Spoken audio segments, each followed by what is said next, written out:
The night was calm, the kind of silence that made every sound seem louder than it should be. Ethan Gray sat at his small apartment's desk, a half-finished cup of coffee beside his laptop. The city lights flickered beyond the window, painting gold stripes across his tired face.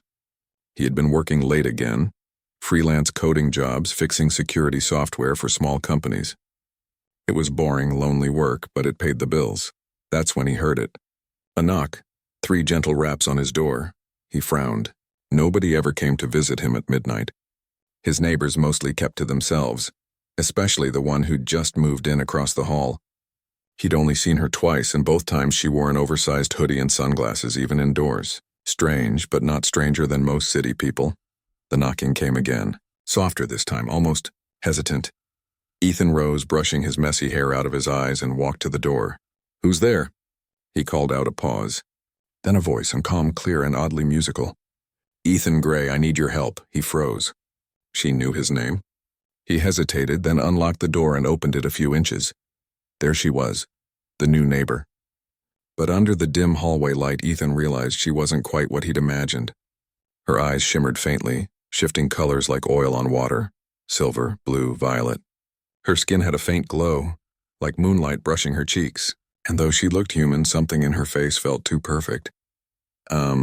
Hi, Ethan said, blinking. "Do I know you?" She shook her head. "No, but you will soon." He didn't know what to say to that. "I'm sorry to come at this hour," she continued, glancing nervously down the hall. "But I don't have much time. May I come in?" Normally this would be the moment any sane person said no, but something in her tone, desperate but composed, made Ethan step aside.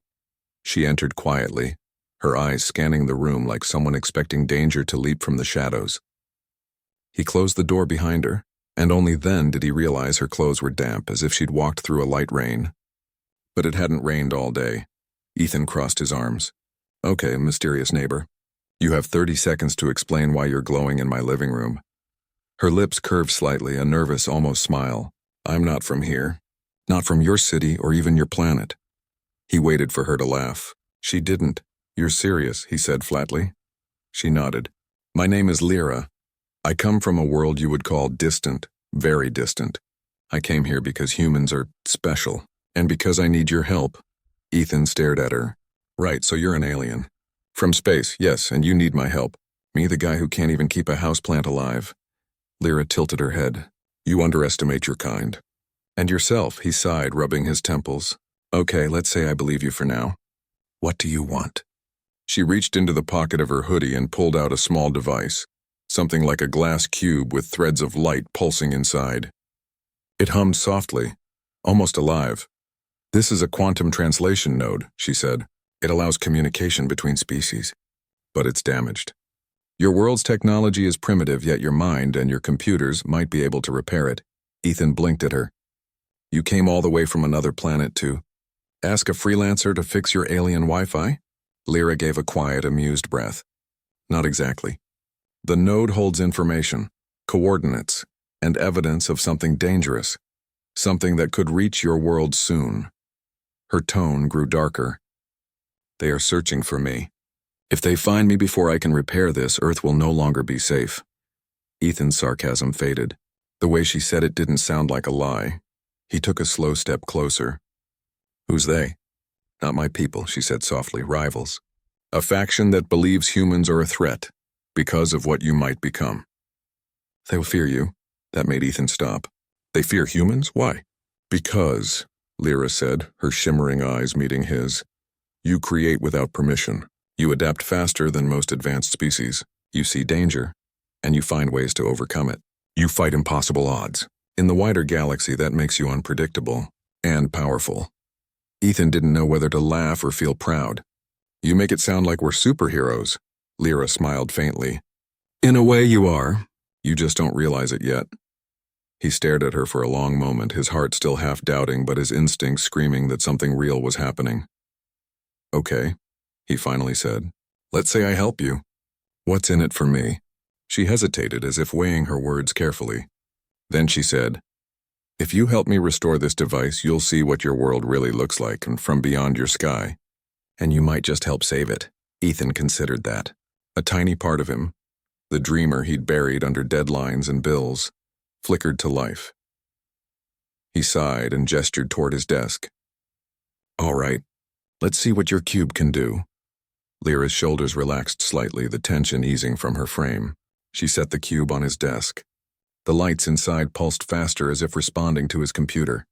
Ethan connected a few cables, typing commands. You said it's damaged. What's wrong exactly? The interface node was exposed to atmospheric ionization during my arrival. It's locked itself. Only someone with creative logic can unlock the path. Creative logic, Ethan muttered.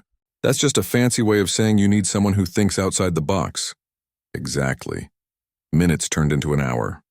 The room filled with the soft glow of the cube and the quiet clicking of keys. Occasionally, Ethan caught Lyra watching him, curious, almost fascinated by how fast he worked, how he muttered to himself, trying solutions that made no sense but somehow worked. Finally, the cube let out a soft chime and the lights shifted, forming tiny patterns in the air, holographic symbols dancing above the surface. Lyra leaned forward, eyes wide. You did it. Ethan smiled faintly. Guess alien tech and old laptops make a good team. But before either of them could say more, the lights in the room flickered. A low hum filled the air, followed by a faint vibration through the floor. Lyra's expression changed instantly, from relief to alarm. They found us. Ethan's blood ran cold. What do you mean? The signal from the node, they traced it. They're coming. Outside, the night sky darkened unnaturally, as if a storm were forming without clouds. A strange ripple spread across the air, visible for just a second, like space itself was bending. Ethan's heart pounded. What do we do? Lyra grabbed the cube, her hands shaking slightly. We run, but not far. I need to reach high ground, somewhere with an open sky. There's a chance I can send a false signal, hide us again. Ethan didn't hesitate this time. He grabbed his jacket and shoved his laptop into his bag. All right, alien girl. Let's move. As they rushed down the stairs, Lyra glanced back at him, her voice almost lost in the wind that seemed to rise from nowhere. You're not afraid, she said. He looked at her, breathless, but steady. You knocked on the wrong human's door if you wanted someone who runs from weird stuff. For the first time she laughed, a soft, genuine sound. Then maybe I knocked on the right one. They stepped into the street just as the air above shimmered again. Ethan didn't know what was coming, only that his ordinary life had ended the moment he'd opened that door. And whatever waited beyond that bending sky, he knew one thing for sure. Humanity wasn't done surprising the universe yet. The wind had picked up, and the city felt different under the shiver of the strange, flickering sky. Ethan followed Lyra through empty streets, his mind racing faster than his legs. Every instinct in his body screamed that this was beyond anything he had ever known. And yet somewhere deep inside, a spark of excitement grew. This was not just another coding job. This was something bigger, something humanity could rise to. Lyra's glowing eyes scanned the surroundings as they moved. We need to reach the rooftop of the tallest building nearby. From there, I can access the satellite arrays. They'll think the node is still here, but I can hide it. Ethan swallowed hard. Tallest building nearby, that's the Henderson Tower, right? 30 floors. Yes, Lyra said. It will be risky, but you are clever and humans are adaptable. That's why I chose you. He frowned. You chose me? Out of all the people on this planet? She smiled faintly. Yes, because you think differently. You see patterns where others see chaos. That is rare and valuable. Ethan felt a strange warmth spread through him. He had always been ordinary, invisible even. But this alien, no, this being, saw potential in him. And for some reason, he wanted to live up to her expectations. They reached the base of Henderson Tower. The building was mostly empty at this hour, the lobby dimly lit and silent. Ethan swiped his access card to the elevator, a skill he had learned while sneaking into office buildings for freelance work, and they rode up in silence. Once they reached the rooftop, the city spread out like a sparkling circuit board. Neon lights reflected in puddles from an earlier rain, and the streets looked smaller than toy models. Lyra moved to the center, placing the cube on a flat metallic panel embedded into the roof.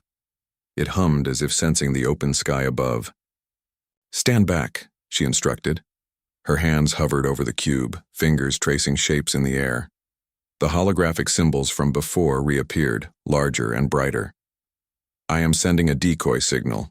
They will believe the node is still in my apartment. Ethan watched in awe. The symbols danced, forming loops, spirals, and patterns he couldn't comprehend. Light twisted around Lyra's hands, illuminating her delicate features. And then, the unexpected happened. A faint voice spoke through the air. Not from a speaker, not from the cube, but inside their minds. Lyra, the voice said, melodic but commanding. The humans have interfered. Stop now, or risk exposure. Ethan froze. Did you hear that? Lyra nodded, her glow intensifying. Yes, they can communicate across planets using thought patterns, but they are still far. They cannot harm you, yet, but they will try. Ethan felt a mix of fear and exhilaration. So, they're tracking the node? Yes. But if we succeed, it will confuse them long enough to escape. He took a deep breath. All right, I'm in. What do I need to do? Lyra glanced at him. Your understanding of systems, your creativity. You need to adjust the decoy's signal to mimic Earth origin frequencies. They will notice the pattern is human-made. Ethan grinned despite the tension. Human-made, huh? I can do that. The next hour passed in a blur. Ethan typed commands, guided by Lyra's instructions. She floated slightly above the rooftop, her presence almost weightless, hands weaving symbols that translated into light. They worked in perfect synchrony, a human and an alien, each filling in the gaps of the other's abilities. Finally, the cube pulsed a soft green glow. The decoy was active. Lyra's breathing eased. They will follow the signal, believing it is here. We are safe. For now. Ethan wiped sweat from his brow. Safe for now? Sounds like a warning. She nodded. It is. But you have done more than anyone on your planet could. You adapted under pressure. Humans, you truly are remarkable. Ethan smiled faintly. You really think that? I do. Her gaze softened. Not because of your strength, not because of your technology, but because of your mind. Humans are clever, persistent, and courageous in ways few understand. You will need those qualities soon. He felt a strange pride swelling inside him. This ordinary man who had once worried about paying rent and finishing assignments had just outsmarted an alien race. And yet, the adventure was far from over. The air shifted suddenly. The faint ripple of distortion appeared again, stretching across the night sky. Ethan's stomach dropped. Lyra, they're closer. She didn't answer immediately. Instead, she placed a hand on his shoulder. Her skin was warm, surprisingly human, but with a soft glow. It is time I make you an offer, one you may not refuse. Ethan frowned. An offer? What kind of offer? She looked out at the city, the holographic light from the cube reflecting in her eyes. I cannot remain here long. If I do, they will trace the signal and find your world. But you could join me. Travel beyond your planet. Learn. Help prepare your species for what is coming. Ethan blinked. Wait, you're offering me, what? Space travel? Yes, she said simply. And more than that. Knowledge, understanding, tools to ensure humanity is not destroyed when others realize your potential. I cannot do it alone and I cannot stay here. But you have the mind, the courage, and the adaptability to make a difference. Ethan's head spun. He had never left his city, let alone the planet. The thought of venturing into the unknown with an alien guiding him was terrifying, but also thrilling. He looked at Lyra, at the glow in her eyes, at the cube pulsing softly beside them. So, you want me to leave everything behind? Yes, she said. For a chance to save your world, and to see it from a perspective no human has ever seen. To know what you are truly capable of. He swallowed hard. The weight of the offer pressed down on him, but so did the excitement, the promise of adventure, the chance to be extraordinary. I'll do it, he said finally. Lyra's face lit up with relief. Then we must move quickly. They are near. Outside the rooftop, the air shimmered. Ethan could feel a subtle vibration, like distant footsteps in the sky. The distortion grew, forming shapes, faint outlines of beings, taller and thinner than humans, moving gracefully through the air. They are scouts, Lyra whispered, observing, waiting, but they cannot detect us yet. Ethan nodded, his heart racing. What's the plan? She pointed to a small aircraft hidden behind a structure on the rooftop. It was sleek, unlike anything he had seen, with smooth surfaces that seemed to blend with the night. We board that. It will take us out of the city into orbit. There I can explain more. Ethan's mind swirled with questions, but he followed her instructions, careful not to trip on the rooftop's metal edges. The air around them pulsed with quiet energy as they approached the craft. Lyra tapped a control panel on the side and the vehicle hummed to life. Lights glowed softly and a hatch opened silently. Step inside, she said. Ethan hesitated for a moment, then took a deep breath and climbed in. Inside, the cockpit was minimalist but advanced, with panels of light and holographic displays floating in the air. Lyra joined him, her hands guiding his to certain controls. Don't worry, she said with a faint smile. I will pilot us out. You just need to focus on helping me manage the interface. As the hatch closed, Ethan caught a glimpse of the city below, the familiar streets now tiny and fragile under the glow of neon. For the first time, he realized how small his world had been, and how much bigger it could become. The craft lifted silently, moving past buildings, past the clouds, and into the blackness of the sky. Ethan's chest tightened with awe. Stars stretched endlessly before him. Lyra's presence beside him, glowing softly, felt comforting despite the danger. You will learn more soon, she said. About the universe, about your species, about what humans can do when they choose to rise. Ethan nodded. I'm ready, she smiled faintly. Good. Humanity is about to surprise the galaxy. And as the city disappeared beneath them, swallowed by darkness, Ethan realized that his ordinary life had ended the moment he had opened that door. The universe awaited, vast, mysterious, and full of possibilities. And somehow he had been chosen to face it. He took a deep breath, gripping the side of his seat. Fear and excitement collided in his chest. But above all, there was one undeniable truth. He was ready to show what humanity could do. The craft moved silently through the atmosphere, slipping past clouds and into the black infinity of space. Ethan pressed his hands against the edge of the console, staring out at stars stretching in every direction. It was breathtaking, overwhelming, and completely unreal. Every dream he had ever ignored, leaving the city, seeing the world from above, traveling beyond Earth, was unfolding at once. Lyra's soft glow illuminated the cockpit, her eyes reflecting constellations he could barely name. You are doing well, she said. Many humans would freeze in the first hour of leaving their planet. You adapt quickly. Ethan tried to smile but found words difficult. I don't even know what to say. Say nothing, she replied. Just observe, learn, and understand. That is enough. The cube rested on a small panel between them. Its lights pulsed softly, now synchronized with the ship's navigation systems. Ethan noticed something extraordinary. The symbols on the cube were rearranging themselves, forming patterns that seemed almost like a language he could begin to understand.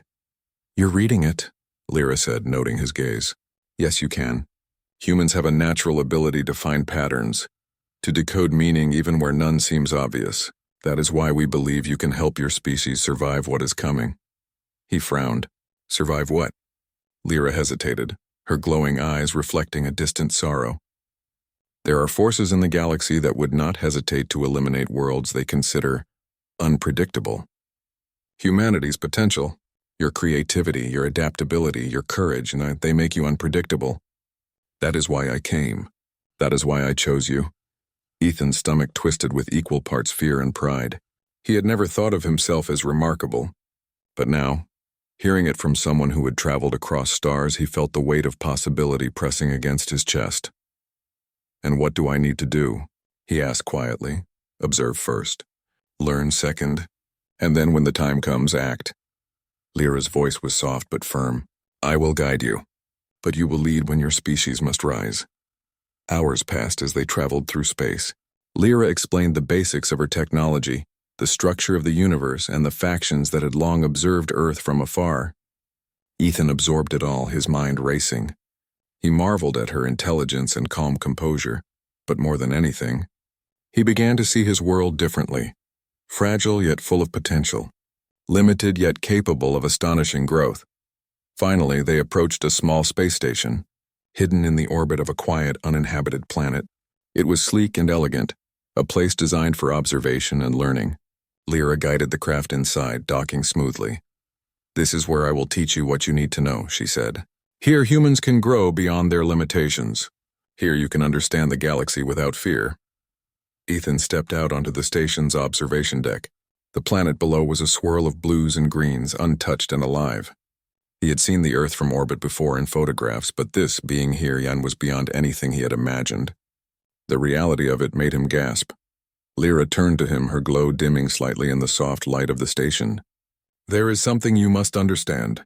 Humanity's greatest strength is not its weapons or its numbers. It is your ability to innovate, to cooperate, to adapt in ways that no other species can predict. Ethan nodded, feeling the truth of her words. I think I understand, he said. We're clever, and we keep going, even when the odds are against us. Exactly, she said, smiling faintly. And that is why I came. The galaxy underestimates humans. They do not see the courage, the resilience, and the ingenuity that runs through your species. You have survived impossible conditions, solved problems beyond logic, and created beauty from chaos. That is power. Ethan looked at her, understanding dawning. You mean, humans are more important than we think? Yes, Lyra replied. And soon the galaxy will realize it. That is why we must prepare. That is why you must help. Over the following days, Lyra taught Ethan more than he could have imagined. She showed him how to read alien star charts, how to interface human technology with advanced systems, and how to anticipate threats with strategy and intelligence rather than force. Ethan proved to be quick, absorbing complex concepts with a natural curiosity and inventiveness.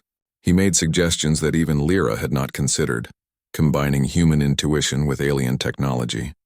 Slowly, she began to smile more often, seeing the spark of ingenuity that had drawn her to him in the first place.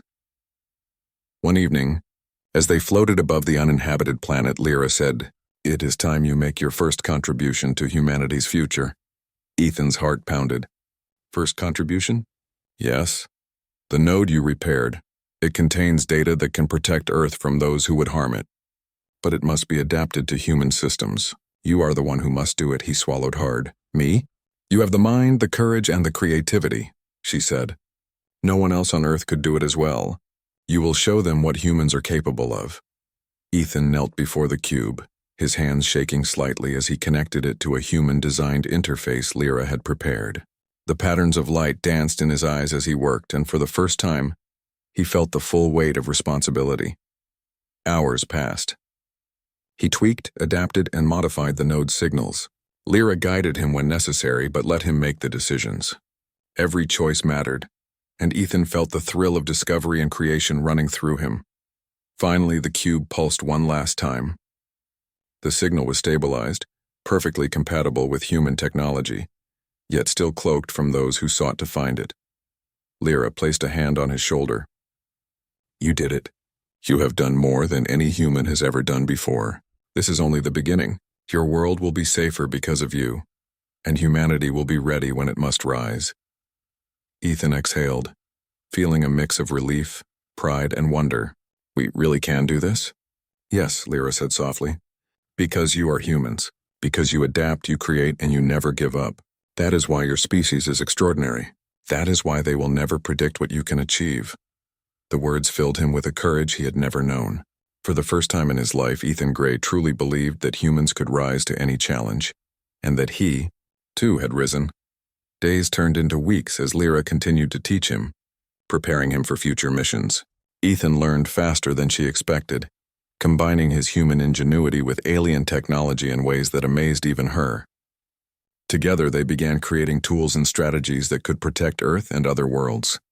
Not with brute force, but with intelligence, creativity, and collaboration. One day, as they looked out at the stars, Ethan turned to her. "I never thought I'd leave my apartment for space, but now I can't imagine going back." Lyra smiled. "There is much more to see, much more to learn, and many more humans who will need guidance." "You will help them rise," Ethan nodded. "Then let's show the galaxy what humanity can do." And with that, the small craft lifted again, moving past the station into the deep black of space. Stars stretched endlessly, planets spun silently, and the universe waited. Ethan felt an overwhelming sense of possibility. Humanity had survived, adapted, and grown against countless odds on their own planet. Now, with knowledge, courage, and guidance, they could rise among the stars. He glanced at Lyra, her eyes glowing softly. "Thank you," he said. She shook her head. "No, thank you. You reminded me why humans are extraordinary, and this is only the beginning." As they disappeared into the infinite night, Ethan realized the truth Lyra had shown him. Humans were capable of more than survival. They were capable of wonder, courage, and achievement beyond imagination. And he, an ordinary man who had answered a knock on his door, had become the spark that might inspire an entire species to rise. The galaxy had seen humans for the first time, and it would never underestimate them again.